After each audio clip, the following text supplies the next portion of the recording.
Hello বন্ধুরা, এই দেখেন সব চাপা হোটেল স্টাফ, মানে ইফতারি পর সবগুলো শুকিয়ে গেছে, দুর্বল হয়ে গেছে, তো ভিটামিন শর্ট দেখেন করে।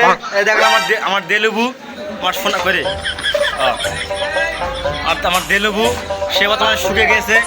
এই যে আমার আম্বিয়ার নানি, সে বর্তমানে আমার গলা শুকিয়ে শেষ, আর না এক গ্লাস পানি খাবে।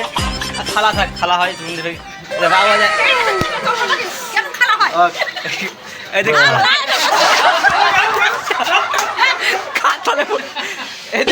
এই যে আমাদের বাবু ভাই এখন মাথা টুপি খুলে নেই।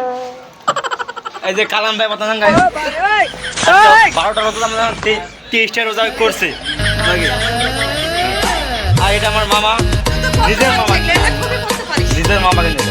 আমাকে জনি সিং বড় ভাই মালটা করা হয়ে গেছে। এই যে এক ছেলের বাপ, বেটির বাপ হয়েছে, বেটির বাপ। না না ওটা খাওয়া যাবে না। কি খবর দেলুবু?